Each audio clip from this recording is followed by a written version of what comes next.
Dienas pirmās daļas darbi apdarīti, var arī sevi palutināt. Lecu savam kumeļam mugurā un dodos uz Lietuvu. Kāpēc tur? Jo vēlos savām acīm redzēt, kur tad sākās upe Mēmele. Te kur ir tā vieta. Pareizāk sakot, tuvu tai vietai, kur upe sākas. Visapkārt dunduri, mušas, nokrituši koki un dūksnājs. Upe Mēmele sākās purvainā vietā.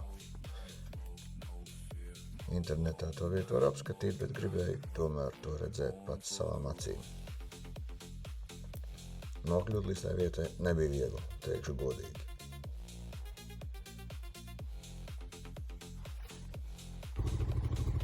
Tomēr es biju neatlaidīgs un devos, cik tālu vien var iebraukt ar mocīti. Kājām bija ietslinkums, taču iesvīta daudz vairāk nekā būtu gājis ar kājām.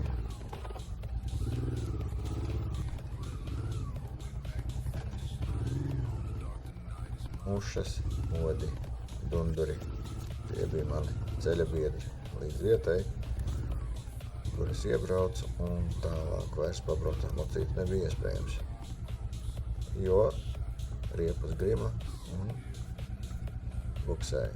Uz priekšu tikt vairs nevarēja.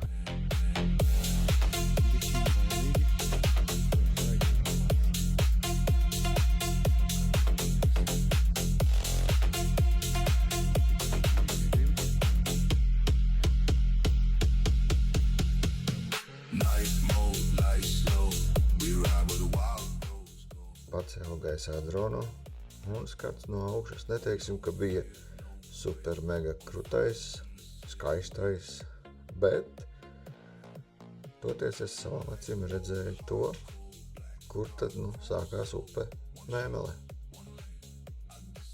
Interesanti sev katrā gadījumā.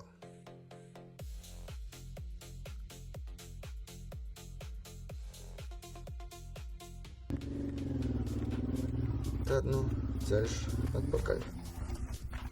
No Bauskas, ja nemaldos, bija mazliet pār 100 kilometri. Taču kopumā ceļš bija interesants, mierīgs.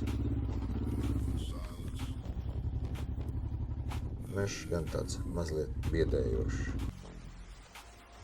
Pa ceļam piestāja pie avotiņa, cilvēki ņēma no turienes ūdeni.